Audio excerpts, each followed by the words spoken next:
अरे कॅमेऱ्याला कशाला मारतोय दादा? कॅमेऱ्याला कशाला? मंत्री महोदयांनी मौक्याची घोषणा केलेली आहे, त्याच्यामुळे या केसमध्ये 302, 120(ब), खंडणी आणि मोका हे सर्वच्या सर्व गुन्हे त्या ठिकाणी या सगळ्या आरोपींच्या वरती लागणार आहेत। हे मी नाही, राज्याच्या सर्वोच्च व्यक्तीने ही घोषणा केलेली आहे, त्याच्यामुळे मोका लावण्याचा प्रश्नच येत नाही। मोका ऑटोमॅटिक मग हिंदी में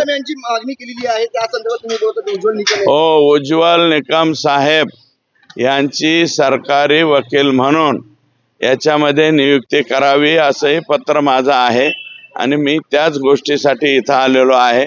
आता साहेब मला आता भेटणार नाहीत, उद्या सकाळची किंवा 10-11 वाजेपर्यंतची वेळ मिळेल, मी एंडोर्समेंट त्याच्यावरती घेईल आणि विनंती करणार आहे की केस चालवण्यासाठी माननीय उज्ज्वल निकम साहेब यांची सरकारी वकील म्हणून त्या ठिकाणी नियुक्ती करावी अशा प्रकारची विनंती मी करणार आहे। कराड म्हणतात की खंडणीचा गुन्हा जो माझ्यावरती आहे तो खोटा आहे असंही त्यांनी एका व्हिडिओ मध्ये म्हटलं। हे बघा, हे खोटा मी नाही त्यातली अमुक तमुक हे आरोपी म्हणतच असतो। ते आता सगळं काही उघड, पोलीस आहेत, ते CID आहे, CIDचे IG साहेब ज्यांच्या अध्यक्षतेखाली ही SIT नेमलेली, ते आता बघतील ना। ते काही छोटा मोठा अधिकारी थोडेच आहे, CIDच्या टॉप याच्यावरती आहे आणि साहेबांनी त्यांच्यावरती जबाबदारी सोपवलेली आहे। हा मुद्दा जो आहे तो तुम्ही लावून धरला होता, आज शरण आलेले आहेत वाल्मिक कराड, यश आलं तुमच्या या सगळ्या? हे बघा, ते शरण म्हणजे प्रॉपर्टी अटॅचची भीती।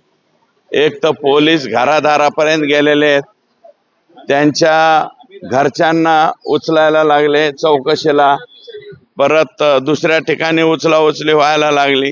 मग शेवटी माणूस किती दिवस दम धरणार, म्हणून ते शरण आलेले आहेत। ते काय सो खुशीने वगैरे शरण आले। एक मी सगळ्याचे उत्तर 4 जण बोलल्यावर मी काय बोलू शकतो इकडून? हा, स्टेटमेंटमध्ये त्यांनी असं म्हणलं की राजकीय हेतू पुरस्पर माझ्यावरती कारवाई केली जाते। राजकीय हेतू पुरस्पर हे ते आता हे जोडायचे उद्योग झाले। कशाचं राजकारण आणि कशाचं काय? आम्ही कोणी राजकारत्यांनी तुम्हाला सांगितलं होतं का इतक्या चुकीच्या पद्धतीने संतोष देशमुखला मारा म्हणून? उगाच आपलं स्वतःच्या अंगावर आल्याच्या नंतर काहीतरी बोलायचं म्हणून ते बोलतायत। माझं मत असं आहे, तुम्हाला कोणी उद्योग सांगितला होता? ही अशीच घटना ऑक्टोबर 2023ला माझ्या मतदारसंघातील पाटोदा तालुक्यामधून घडली होती।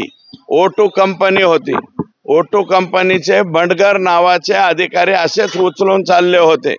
उचलून चालल्याच्या नंतर त्या ठिकाणी हे काय परळी पॅटर्न आमच्या पाटोद्यात आणू नका असं मी स्वतः बोललो होतो आणि मग त्या माणसाला सोडून दिलं, नाहीतर कंपनीचा खालचा अधिकारी उचलायचा आणि त्याच्या वरच्या अधिकाऱ्याला फोन करायचा, हमने इसको उठा के लाया है, इतना देव नाही तो खतम। अशा प्रकारच्या धमक्या ह्या पचल्यामुळं हे आता 2 कोटीची खंडणी मागण्याची यांची हिंमत झाली। त्यातले 50 लाख रुपये मला वाटतं ऑलरेडी पोहोच झालेले होते। राहिलेल्या 1.5 कोटीसाठीच ही माणसं कोणी पाठवली होती? हे आकांनीच पाठवली होती. त्याच्यामुळं आका ऑटोमॅटिकली मला वाटतं या गुन्ह्याच्या बाहेर राहतील असं मला वाटत नाही.